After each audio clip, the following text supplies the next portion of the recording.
주님의 은혜와 평안을 전합니다. 다 같이 신앙 고백하심으로 목요일 새벽 예배 하나님께 드리겠습니다. 나는 전능하신 아버지 하나님 천지의 창조주를 믿습니다.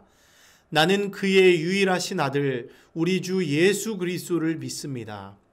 그는 성령으로 잉태되어 동정녀 마리아에게서 나시고 본디오 빌라도에게 고난을 받아 십자가에 못 박혀 죽으시고 장사된 지 사흘 만에 죽은 자 가운데서 다시 살아나셨으며 하늘에 오르시어 전능하신 아버지 하나님 우편에 앉아 계시다가 거기로부터 살아있는 자와 죽은 자를 심판하러 오십니다.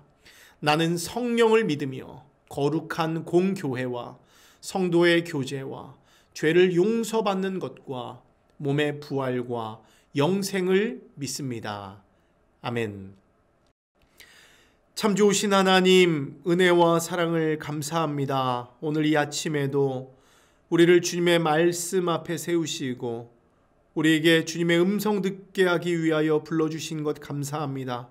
우리가 주님의 말씀 앞에 섰사오니 오늘도 우리에게 꼭 필요한 말씀 부어주시고 그 말씀에 따라 순종하며 승리할 수 있는 우리들 될 수 있도록 우리를 주님의 길로 인도하여 주시옵소서. 하나님, 특별히 정말 우리의 하나님 죄악들 주님 앞에 내려놓고 회개합니다.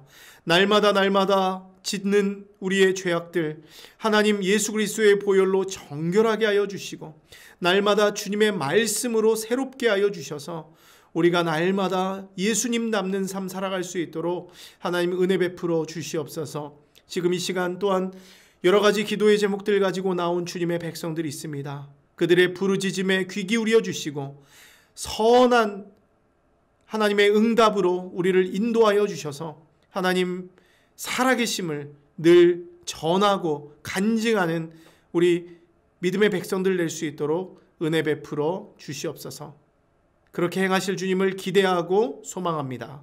감사드리며 예수님 이름으로 기도합니다. 아멘. 오늘 우리에게 주신 하나님의 말씀 함께 나누겠습니다. 오늘 우리에게 주신 하나님 말씀은 사무엘상 13장 8절에서 15절까지 말씀입니다. 사무엘상 13장 8절에서 15절까지 말씀입니다.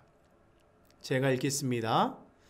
사울은 사무엘이 정한 기한대로 이레 동안을 기다렸으나 사무엘이 길갈로 오지 아니하매 백성이 사울에게서 흩어지는지라. 사울이 이르되 번제와 화목제물을 이리로 가져오라 하여 번제를 드렸더니 번제 드리기를 마치자 사무엘이 온지라. 사울이 나가 맞으며 문안하매 사무엘이 이르되 왕이 행하신 것이 무엇이냐 하니 사울이 이르되 백성은 내게서 흩어지고 당신은 정한 날에 오지 아니하고 블레셋 사람은 믹마스에 모였음을 내가 보았으므로 이에 내가 이르기를 블레셋 사람들이 나를 치러 길갈로 내려오겠거늘 내가 여호와께 은혜를 간구하지 못하였다 하고 부득이하여 번제를 드렸나이다 하니라. 사무엘이 사울에게 이르되 왕이 망령되이 행하였도다. 왕이 왕의 하나님 여호와께서 왕에게 내리신 명령을 지키지 아니하였도다. 그리하였더라면 여호와께서 이스라엘 위에 왕의 나라를 영원히 세우셨을 것이거늘 지금은 왕의 나라가 길지 못할 것이라. 여호와께서 왕에게 명령하신 바를 왕이 지키지 아니하였으므로 여호와께서 그의 마음에 맞는 사람을 구하여 여호와께서 그를 그의 백성의 지도자로 삼으셨느니라 하고 사무엘이 일어나 길갈에서 떠나 베냐민 기브아로 올라가니라. 사울이 자기와 함께한 백성의 수를 세어보니 600명 가량이라. 아멘. 이 시간 우리에게 주신 하나님의 말씀을 다시 읽고 묵상하면서 잠잠히 주님 앞에 나아가는 시간을 잠시 갖도록 하겠습니다.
할렐루야. 예배 가운데 나오신 여러분 환영하고 축복합니다. 오늘은 사무엘상 13장의 말씀을 가지고 여러분들과 은혜 나누려고 합니다. 특별히 오늘 말씀은 전쟁의 상황에서 벌어진 사울의 불순종 사건을 다루고 있는데요. 이 전쟁의 배경은 이렇습니다. 사울이 이스라엘의 왕이 된 지 2년에 사울은 약 3,000명 정도의 군대를 거느리게 되는데요. 이 중에서 2,000명은 자신이 직접 이끌고요. 나머지 1,000명은 아들이었던 요나단에게 주어서 베냐민 기브아에 있게 합니다. 그런데 이 기브아에 있던 이 요나단의 군대가요. 게바에 있는 블레셋 사람들의 수비대를 공격하는 일이 벌어지게 되죠. 여러분, 특별히 여기서 블레셋 사람의 수비대가 게바에 있다 이렇게 말씀을 드렸는데요. 게바는 예루살렘 북쪽에 위치한 이스라엘의 도시죠. 그런데 이 이스라엘의 도시가 있던 이 자리에 블레셋의 군대가 주둔해 있었다. 여러분, 이것은 무엇을 의미할까요?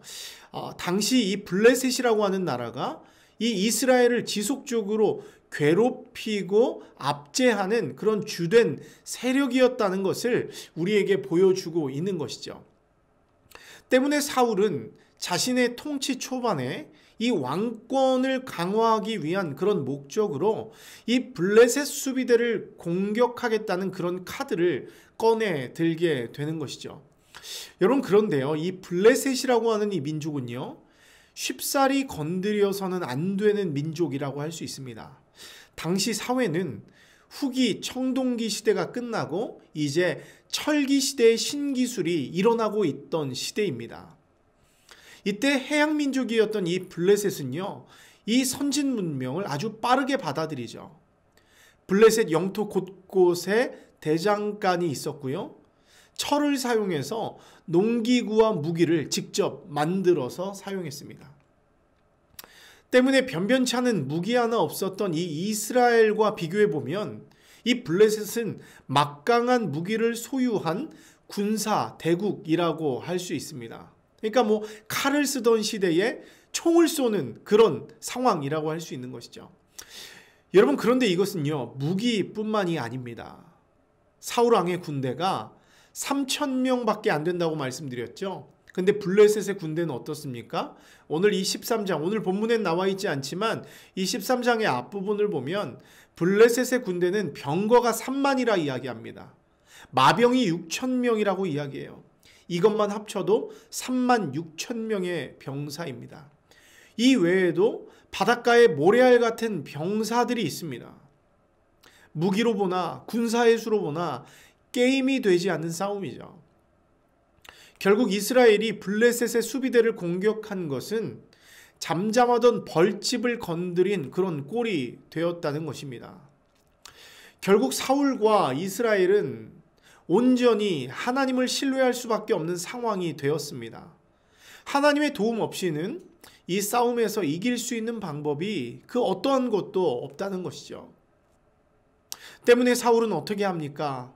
이제 하나님의 도움을 구하기 위해서 제사를 드리기로 했다는 거예요. 제사를 드리기로 했다. 여기까지 아주 좋습니다. 여러분, 그런데 여기서 아주 큰 문제가 생겨요. 이것이 바로 오늘 본문의 배경인데요.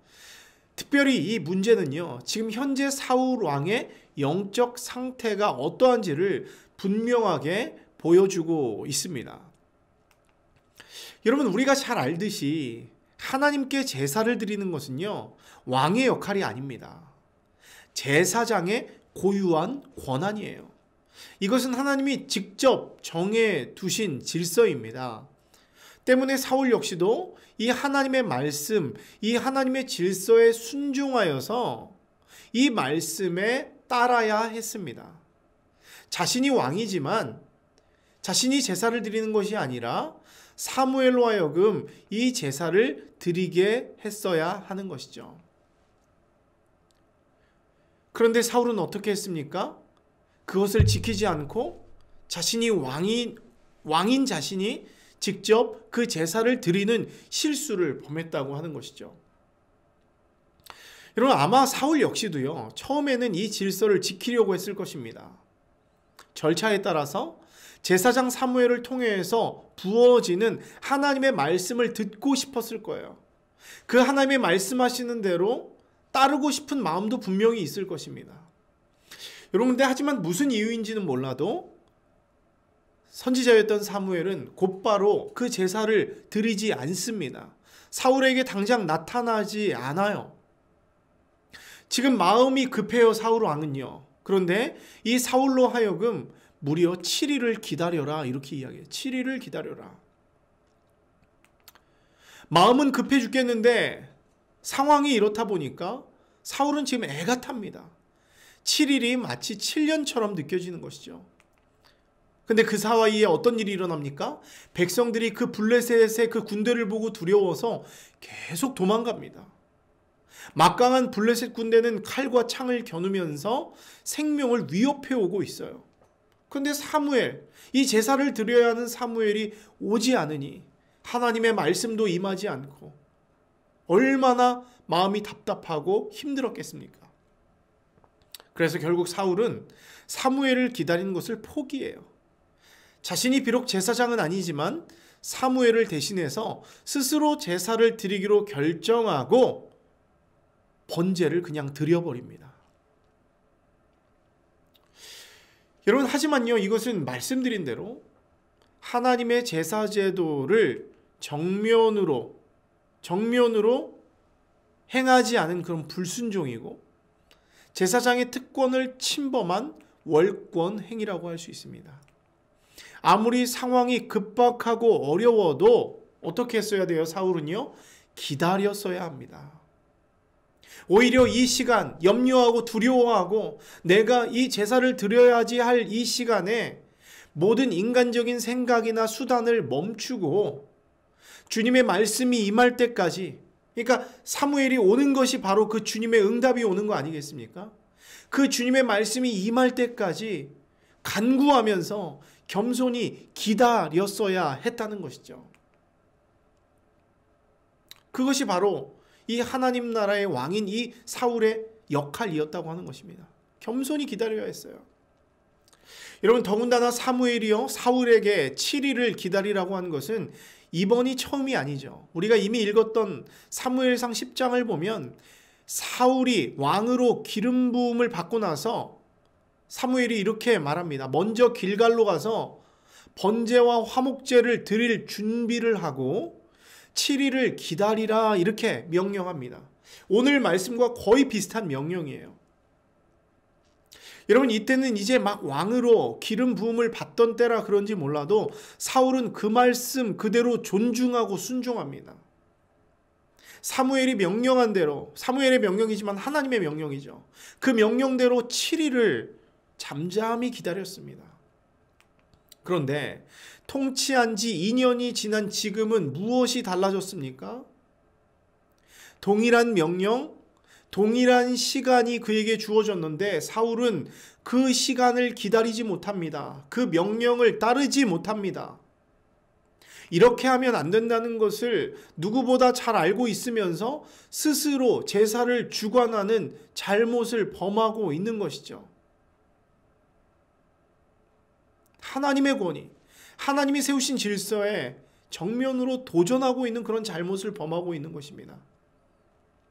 여러분, 그런데요, 지금 호되게 책망하고 있는 이 사무엘 앞에서 사울은 심히 억울해요. 오늘 11절 12절 말씀 한번 보시겠습니까? 제가 읽어드리겠습니다.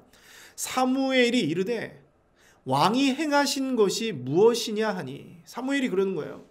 왕이요, 지금 무슨 일을 하고 있습니까? 그랬더니 사울이 이르되 백성은 내게서 흩어지고, 첫 번째 이유입니다. 두 번째, 당신은 정한 날에 오지 아니하고, 세 번째, 블레셋 사람은 믹마스에 모여 있음을 내가 보았으므로 이에 내가 이르기를 블레셋 사람들이 나를 치러 길갈로 내려오겠거늘 내가 여호와께 은혜를 간구하지 못하였다 하고 부득이하여 번제를 드렸나이다.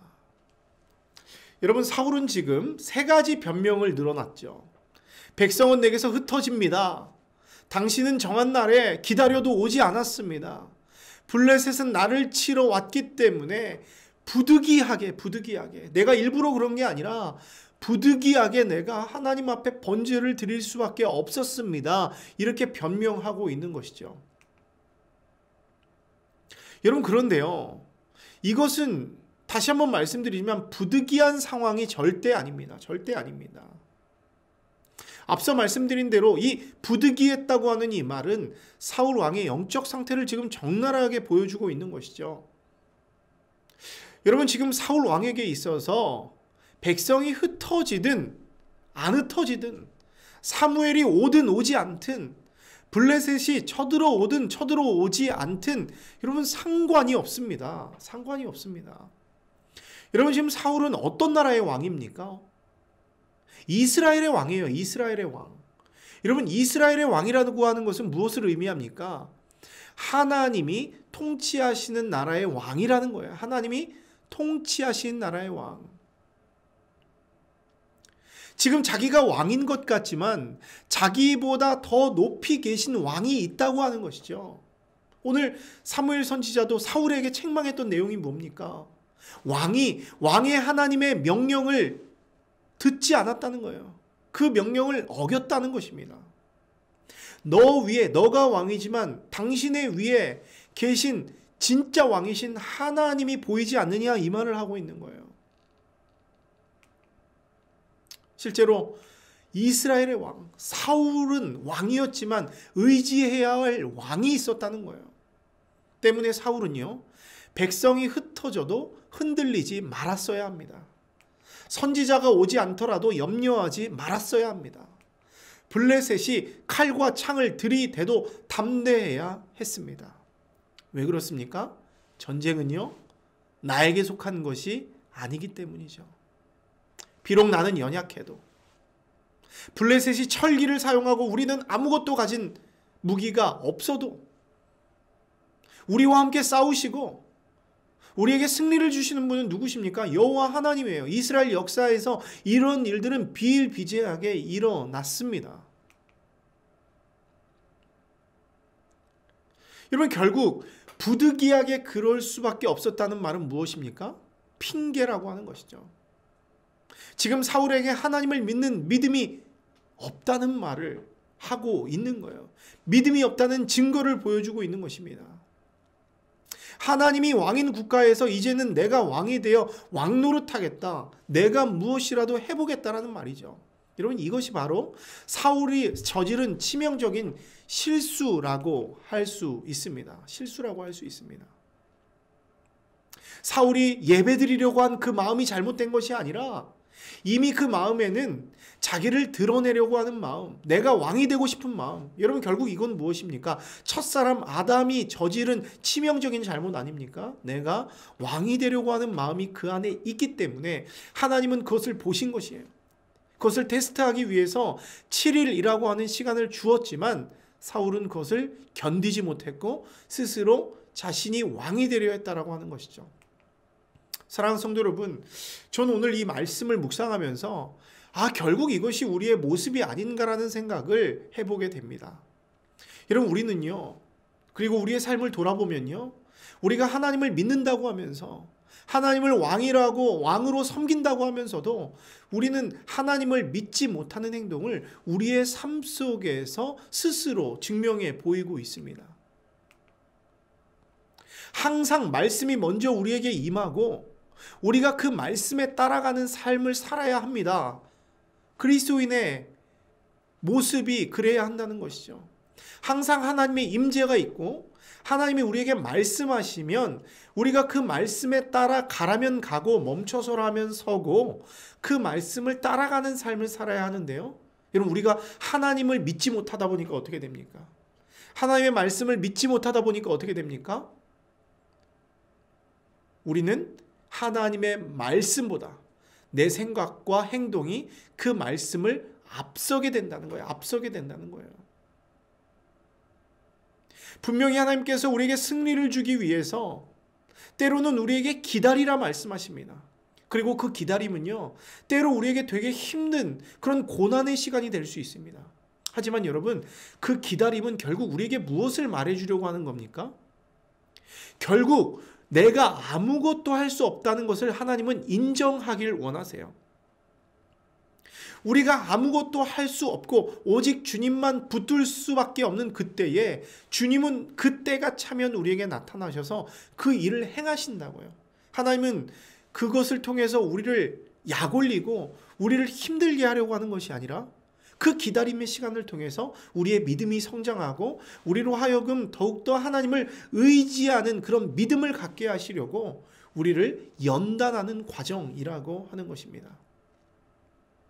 결국 우리가 그 연단의 과정을 잠잠히 기다리고 하나님 의지하면서 주님 붙들게 되면 우리의 나라, 하나님을 믿는 우리의 믿음은 굳건하게 된다는 거예요. 흔들리지 않게 된다는 거예요. 그런데 그 말씀을 붙들지 않고 내 말, 내 행동이 앞서게 되면 어떻게 됩니까?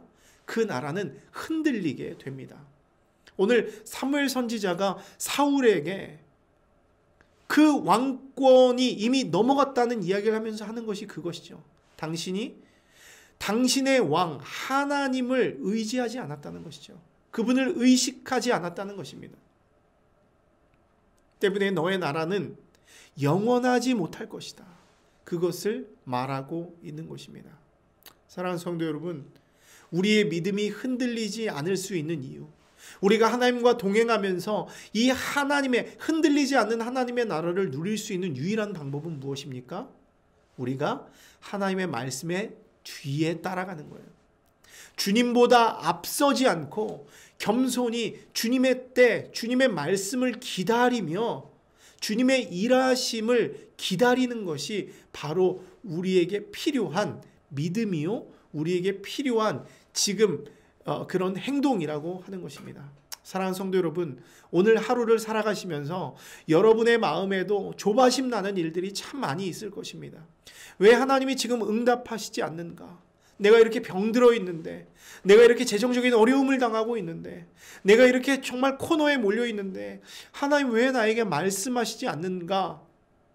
조바심 내고 결국에는 그것을 기다리지 못하고 그 일을 행함으로 일을 그르치는 그런 일들이 우리에게 참으로 많이 있습니다. 여러분, 오늘 우리에게 교훈하고 있는 이 말씀이 우리에게 교훈하고 있는 것은 잠잠히 기다리라. 주님의 때를 기다리라. 주님의 일하심을 기대하라. 이것을 우리에게 말씀해 주고 있습니다. 내 안에 있는 교만함들, 내가 왕이 되려고 하는 마음, 조바심에 있는 마음 다 내려놓고 하나님께서 오늘 우리를 구원하시고 놀라운 일을 행하실 것이라는 것을 믿고, 우리가 코너에 밀렸지만 아주 중요한 그 순간에 우리에게 피할 길을 내실 그 하나님을 기대하면서 오늘 하루도 믿음으로 승리할 수 있는 여러분 모두가 되시기를 주님의 이름으로 축원합니다. 함께 기도하겠습니다. 참 좋으신 하나님, 오늘도 우리와 함께 하시고 은혜 베풀어 주신 것 감사합니다. 하나님, 우리가 주님을 왕으로 모신다고 하고 주님의 통치 안에 있는 주님의 백성이라 말하면서도 하나님, 나는 내가 왕이 되기를 좋아하는 것 같습니다. 처음 마음을 잃어버리고 정말 왕이 된 지 2년 차에 그 마음이 흔들렸던 사울과 같이 하나님의 그때를 기다리지 못하고 내 마음대로 내 뜻대로 하려고 하는 그런 못된 습성이 내 안에 아직도 많이 남아있음을 발견하게 됩니다. 주님, 이 시간 회개하오니 용서하여 주시고 주님의 백성으로서 어떤 상황, 어떤 어려움에 닥쳐 있다 할지라도 끝까지 주님의 때를 기다리고 끝까지 주님의 임재와 주님의 말씀을 기다리며 주님이 가라 하면 가고 멈춰서라 하면 멈춰서면서 주님보다 앞서지 않고 주님 말씀 따라가는 믿음의 백성들 될 수 있도록 우리를 축복하여 주시옵소서. 오늘도 두려운 하루의 삶이 우리를 기다리고 있습니다. 정말 조바심 나는 일들이 우리 안에 펼쳐져 있습니다. 하지만 오늘 우리가 말씀 받았사오니 두려워하지 않겠습니다. 무서워하지 않겠습니다. 조바심 내지 않겠습니다. 믿음 잃어버리지 않겠습니다. 겸손히 주님 말씀 기다리며 주님의 때를 기다리오니 주님, 우리를 선한 길로 인도하여 주시옵소서. 그렇게 행하실 주님을 기대하고 소망합니다. 감사드리며 예수님 이름으로 기도합니다. 아멘. 하늘에 계신 우리 아버지, 아버지의 이름을 거룩하게 하시며 아버지의 나라가 오게 하시며 아버지의 뜻이 하늘에서와 같이 땅에서도 이루어지게 하소서. 오늘 우리에게 일용할 양식을 주시고 우리가 우리에게 잘못한 사람을 용서하여 준 것 같이 우리 죄를 용서하여 주시고 우리를 시험에 빠지지 않게 하시고 악에서 구하소서. 나라와 권능과 영광이 영원히 아버지의 것입니다. 아멘.